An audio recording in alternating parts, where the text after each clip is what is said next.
Olá, pessoal! Vamos para mais uma aula de termoquímica e hoje a gente vai ver um pouquinho sobre energia de ligação e lei de Hess. Então, bons estudos para todos.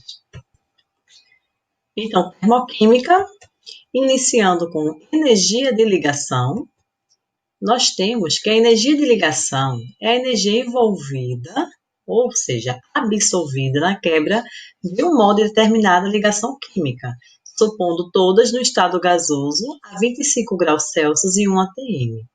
Então, pessoal, para uma ligação química se romper, se quebrar, ela precisa, né, a molécula precisa absorver calor, absorver energia para ter força suficiente para romper aquela ligação. Tá? Então, a quebra de ligação é sempre um processo endotérmico, porque vai precisar o quê? Absorver energia. Ou seja, o ΔH das entalpias de ligação, onde ocorre a quebra de ligações, ou seja, nos meus reagentes, será sempre um valor positivo. Tá? Então, eu tenho aqui alguns exemplos de energias de ligação, ou seja, de energias necessárias para romper um molde de ligação. Então, aqui eu tenho a ligação H2 e Cl2, e as energias necessárias para a quebra dessas ligações. Então, como eu falei para vocês, as entalpias dos meus reagentes serão sempre um valor positivo. Por quê? Porque os reagentes onde ocorre a quebra das ligações. Já os produtos é onde ocorre a formação de novas ligações, certo? Então, para se formar novas ligações, essas energias elas vão ser liberadas, vai ocorrer liberação de energia, ou seja, o ΔH vai ser sempre negativo. Então, eu tenho aqui um exemplo de uma questão envolvendo energia de ligação. Ele dá a reação química, né, 2HI mais Cl2, formando 2HCl mais I2, certo, pessoal? Ao lado, nós vimos aqui a representação dessas moléculas, dessa reação. Então, aqui, duas moléculas de HI, mais uma molécula de Cl2, mais duas moléculas de HCl, mais uma molécula de I2, certo? Então, o que, que a gente vai fazer? A gente vai somar as energias de ligação dos meus reagentes e depois vai fazer a mesma coisa com os produtos. Vamos somar as energias de ligação dos produtos. Então, iniciando pelos reagentes, eu tenho aqui 2HI, tá? Qual é a energia de ligação do HI? 298,4. Então, eu vou colocar aqui 298,4 vezes 2, porque eu tenho duas moléculas. Mais a energia de ligação necessária para romper a ligação do Cl-Cl, que é o Cl2, que é 242. Tá? Então, eu vou somar, né, a primeira eu multiplico 2 vezes 298,4 mais 242, e aí o somatório das energias de ligação dos meus reagentes é 838,8. Lembrando que esse valor é positivo. Por quê? Porque a quebra de ligações é um processo endotérmico. Então, sempre nos meus reagentes, o somatório das entalpias de ligação vai ser positivo. Vou fazer o mesmo processo para os produtos. Eu tenho aqui no produto HCl, duas moléculas, então vai ser 2 vezes 430,9, que é a energia de ligação do HCl, mais a energia de ligação do I2, que é 150,9. Então, quando eu faço esse somatório dos meus produtos, eu vou ter o total de 1.012,7 kJ, tá? Porém, esse valor, ele é negativo, certo, pessoal? Ele é negativo. O que é que eu tenho que fazer agora? Eu vou somar as duas energias de ligação, né? O total, né? O somatório dos meus reagentes com o somatório dos meus produtos. E aí eu vou ficar com 838,8 menos 1.012,7. E aí meu ΔH vai ser igual a menos 173,9. Então, aqui um outro exemplo. Então, ele dá as seguintes energias de ligação. E aí embaixo a gente vai ter a reação química, certo? Então, eu tenho 2HCl mais F2 se transformando em 2HF mais Cl2. E aqui ao lado também, à minha direita, eu representei, não é, as moléculas. Então, aqui ó, eu tenho duas moléculas de HCl, eu tenho uma molécula de F2 Eu tenho duas moléculas de HF e eu tenho uma molécula de Cl2. Então, o que é que eu vou fazer? Eu vou somar, né, a quantidade, eu vou somar a energia de ligação aqui para romper as ligações dos meus reagentes. Então, ó, HCl 431,8 vezes 2, porque a gente tem duas moléculas, mais a entropia de ligação do F2, que é 153,1. Então, quando eu faço esse meu somatório dos meus reagentes, eu chego aqui ao valor de 1016,7. Lembrando que esse valor é positivo, porque no reagente ocorre quebra de ligações, que é um processo endotérmico. Vou fazer o mesmo procedimento para os meus produtos. Eu vou pegar a energia de ligação do HF, 563,2, multiplicar por 2, mais a entalpia de ligação do meu Cl2, que é 242,6.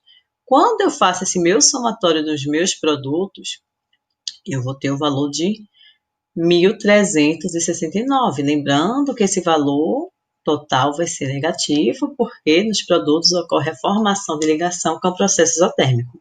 E agora eu vou somar tudo. Entropia, somatório da entropia dos reagentes, né, das ligações, com a dos produtos. Então, vou ter aqui, ó, 1016,7 menos 1.369. E aí, meu ΔH vai ser igual a menos 352,3 kJ. E mais um exemplo, entropia de ligação. Nós temos aqui novamente a tabelinha, certo? Informando o valor da entropia de ligação, que é a energia necessária para romper as ligações. Eu tenho aqui a minha reação química, né? 3Cl2 mais 2NH3, formando 6HCl mais N2. Certo, gente? Novamente, eu tenho representado aqui essas moléculas. Então, aqui, ó, 3HCl mais 2NH3, mais, se transformando em 6HCl e N2, ok? O que é que eu tenho que fazer? Vou fazer novamente o somatório das energias, né, entalpias de ligação dos meus reagentes. Então, vamos lá.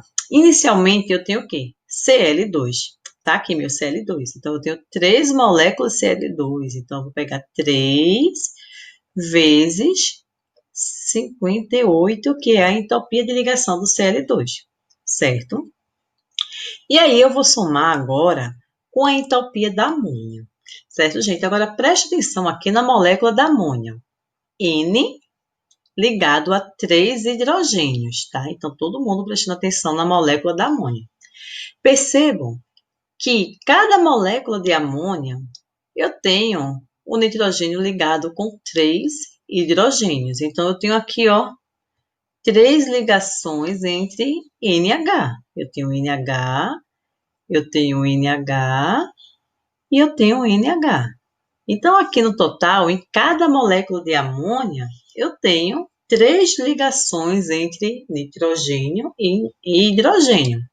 Tá? Então, para cada molécula da amônia, eu vou multiplicar por 3 o 93, certo? Mas, como eu tenho duas moléculas de amônia, isso aqui vai ser o dobro, né?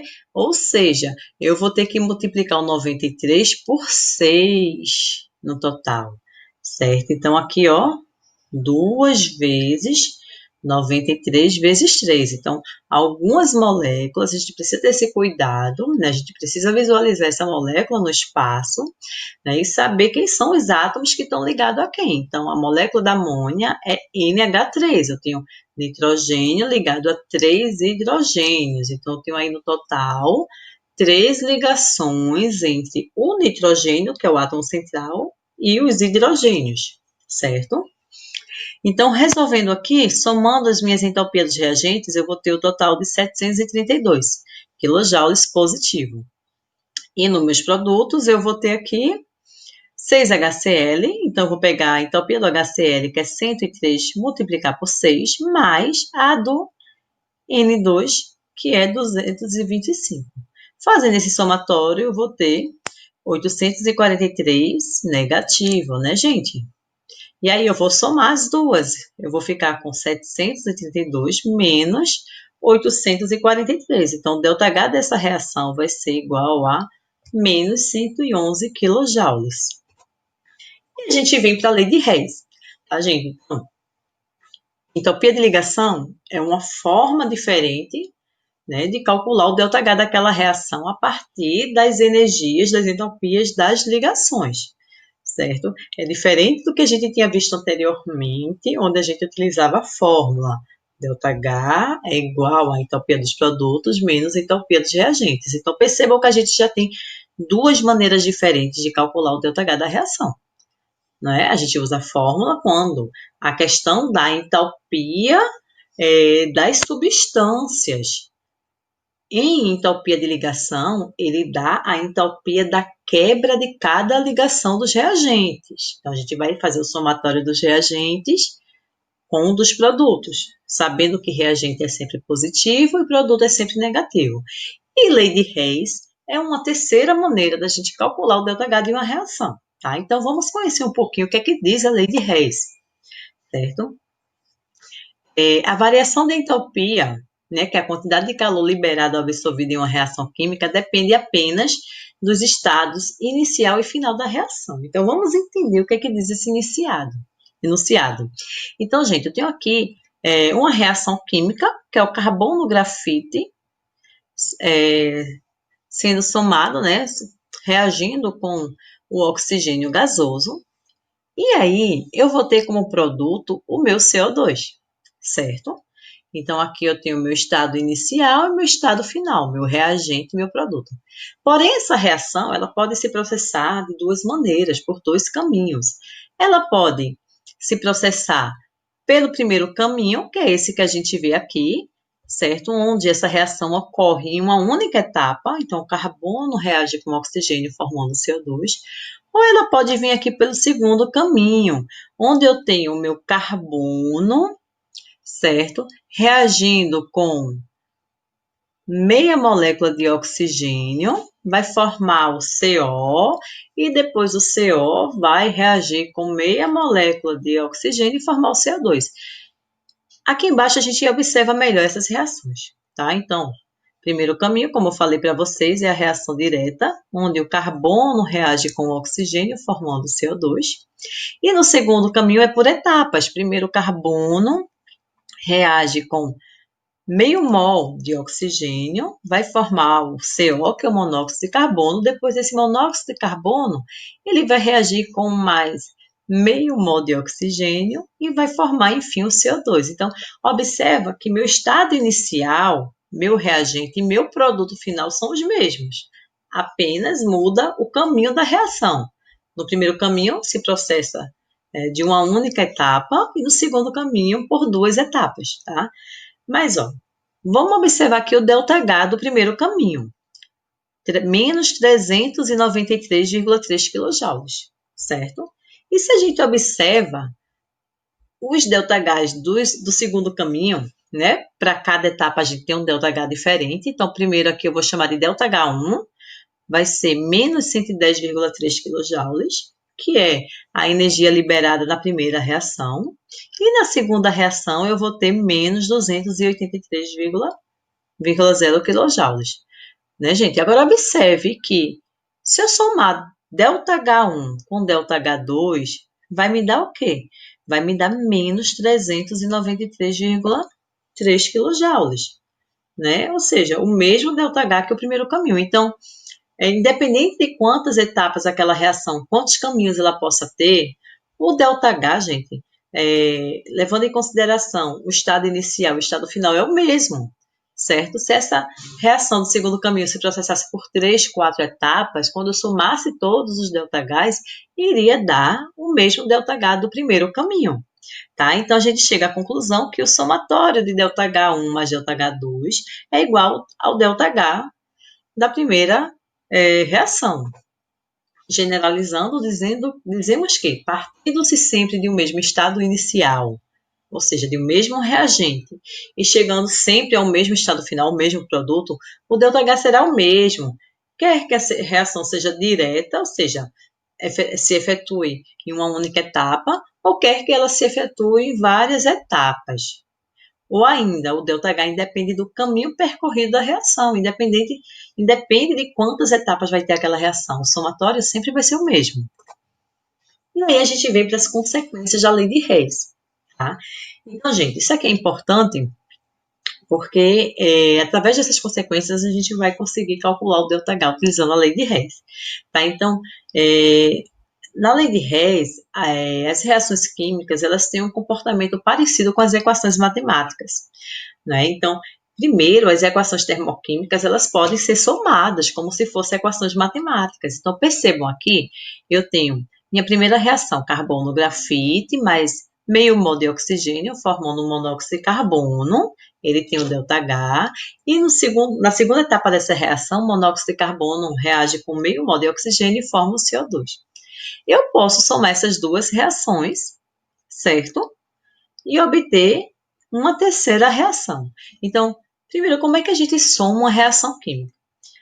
A gente observa primeiro se existe alguma substância que possa ser eliminada, certo? Possa ser cortada, igual às equações matemáticas. Se eu tiver menos 2 no membro de uma equação e mais 2 no membro oposto da outra equação, eu posso anular.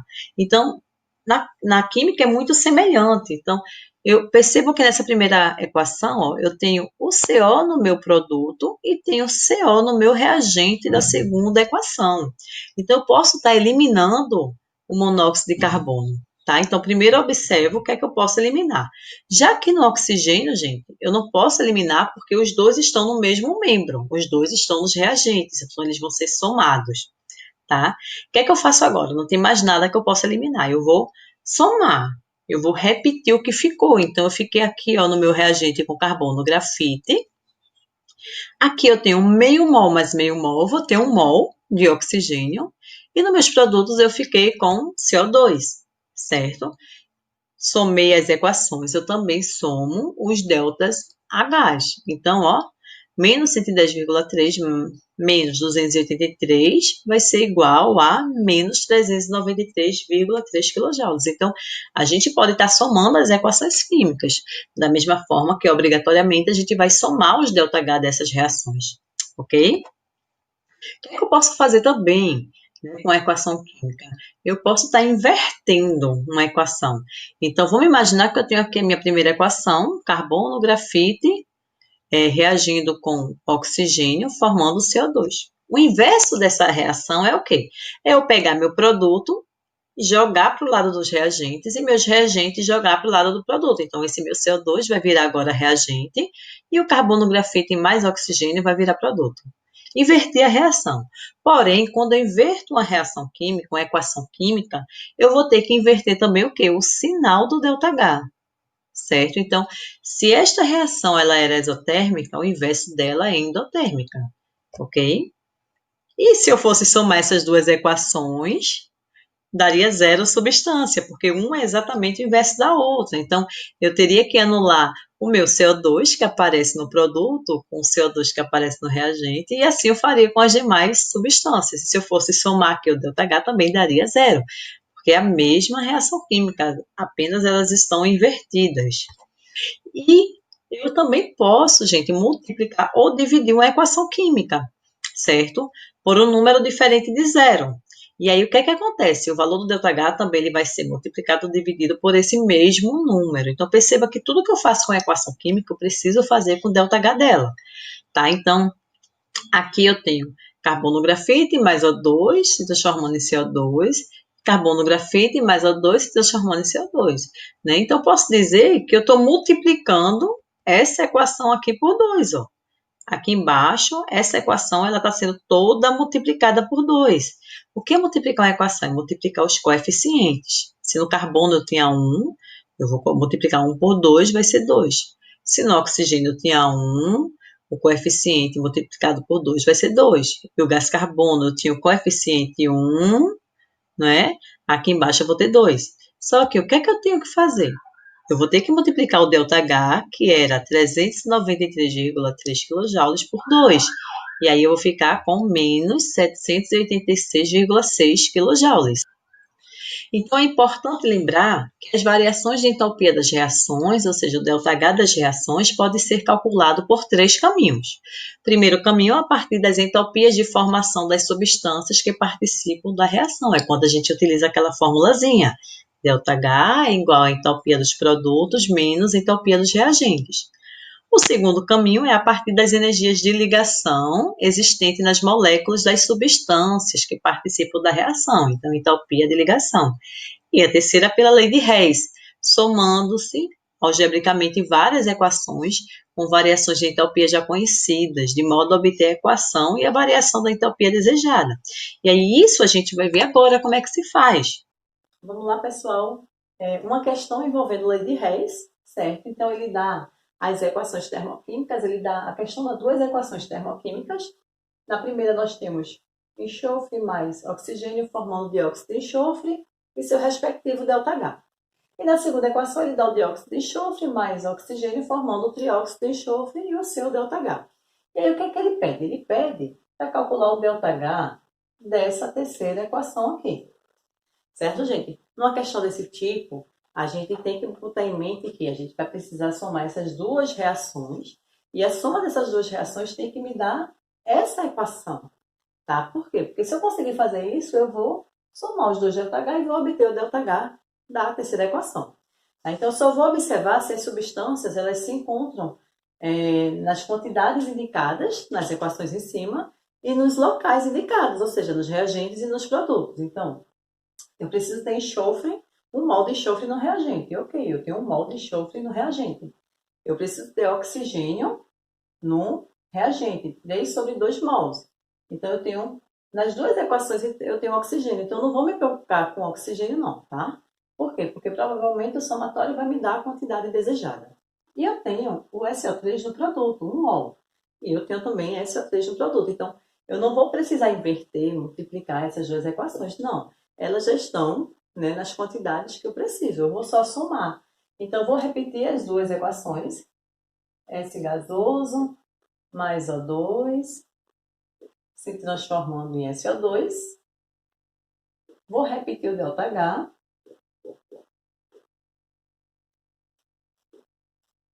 Certo? Vou repetir a segunda equação, SO2.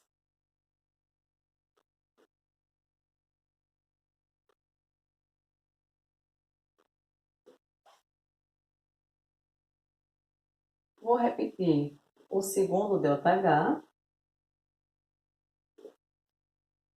E aí eu vou somar. Certo? Só que antes de somar, a gente precisa saber se vai precisar anular alguma substância.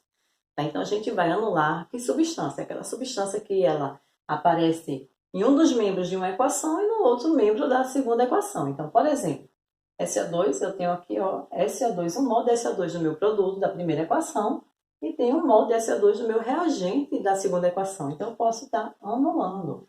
É como se fosse meu menos 2 e mais 2 numa equação matemática, né? Daria zero. Aqui, ó, se repete o oxigênio, porém eles estão no mesmo membro, nos reagentes, então eles vão ser somados, tá? Eles não podem ser anulados. E os demais só aparecem uma vez, então eu vou estar repetindo o que sobrou. S mais, aí ó, eu vou somar. Eu vou somar aqui 1 mol de oxigênio mais 1 sobre 2 de oxigênio. Tá? O que é que eu vou fazer aqui, ó? 2 vezes 1 dá 2, 2 mais 1 dá 3, 3 sobre 2. Então, ó, 3 sobre 2, O2.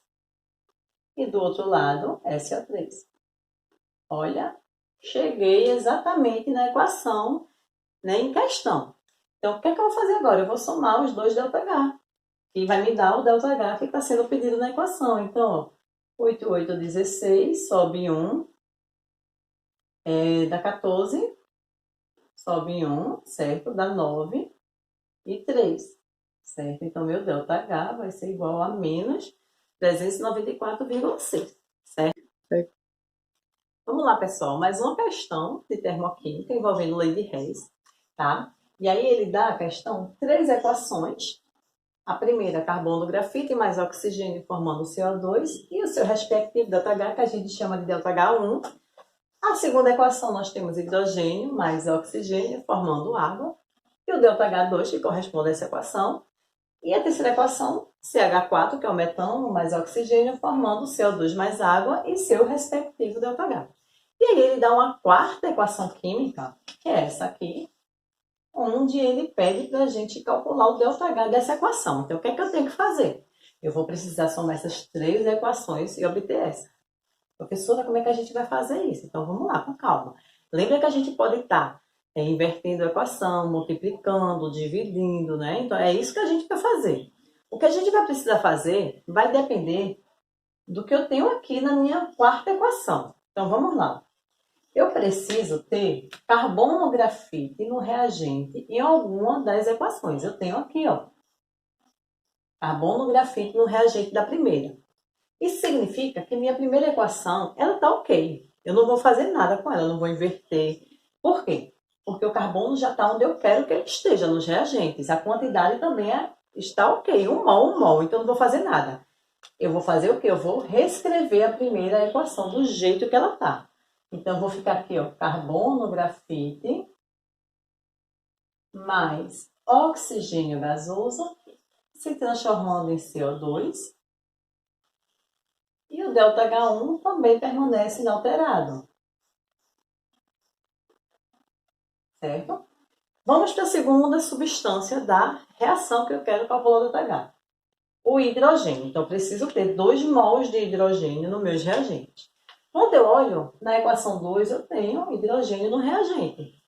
Porém, gente, eu tenho aqui 1 mol. Eu preciso ter 2 mols, certo? Então, o que é que eu vou ter que fazer? Eu vou ter que multiplicar a segunda equação por 2, para poder ter 2 hidrogênios, para quando eu somar, eu ter 2 hidrogênios no reagente. Então, eu vou reescrever a segunda equação multiplicada por 2. Então, o que é que eu multiplico? Eu multiplico os coeficientes. Então, equação 2, eu vou ter 2H2. Eu vou ter 1O2. E do outro lado, eu vou ter 2H2O. E aí, eu também vou ter que multiplicar o valor do ΔH, tá? ΔH2 vai ser igual a 6, 13 negativo, certo? Então, eu multipliquei o valor do ΔH 2 por 2 também, certo? Então, o que eu faço com a equação, eu faço com o ΔH. Prosseguindo, eu preciso ter CH4 no produto. Aí, quando eu venho aqui, ó, na minha terceira equação, eu tenho CH4, eu tenho. Está na mesma quantidade, 1 mol está, só que a posição não corresponde. Aqui está no reagente e eu preciso que ela esteja no produto. Então, o que é que eu vou fazer nessa terceira equação? Eu vou inverter a equação, certo? Eu vou escrever ela invertida. Como assim? O meu produto se transforma em reagente e meu reagente se transforma em produto. Então, meu produto tem o CO2 mais 2H2. E agora eu vou ter CH4 mais 2O2. E meu ΔH, eu vou fazer o quê? Inverter o sinal, vai ficar positivo.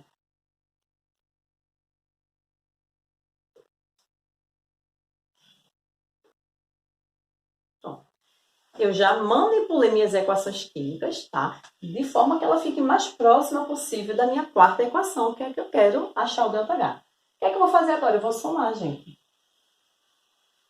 Eu preciso que a soma dessas três equações me dê exatamente a minha quarta equação, certo? Então, primeiro eu vou ver o que é que eu posso estar cancelando, eliminando. Então, CO2, ela aparece aqui no produto, ele aparece aqui no reagente e eu vou estar eliminando. O que mais que eu posso estar eliminando? Água. Eu tenho 2 mols de água, 2 mols de água eu posso estar cortando.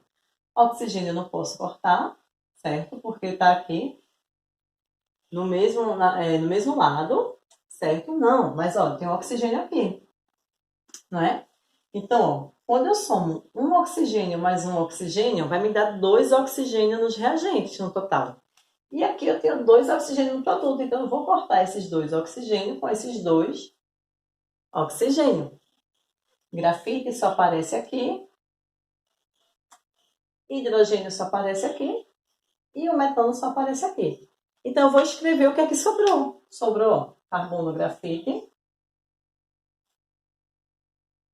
Sobrou 2H2. E do outro lado sobrou CH4. Olha aqui quem sobrou. Exatamente a minha equação 4 que eu quero. Ou seja, basta agora eu somar também meus ΔH para obter o valor. E aí, gente, quando eu somo aí os ΔH, vai ser ΔH igual a menos 17,9 quilocalorias. Certo? Então é isso. É prestar atenção na equação onde ele pede o ΔH e aí você vai manipular as demais de acordo com ela. Né? A partir dela você vai saber se vai inverter ou não, se vai multiplicar ou não, se vai dividir. Possa ser também que precise dividir em vez de multiplicar. Depende das quantidades das substâncias, ok?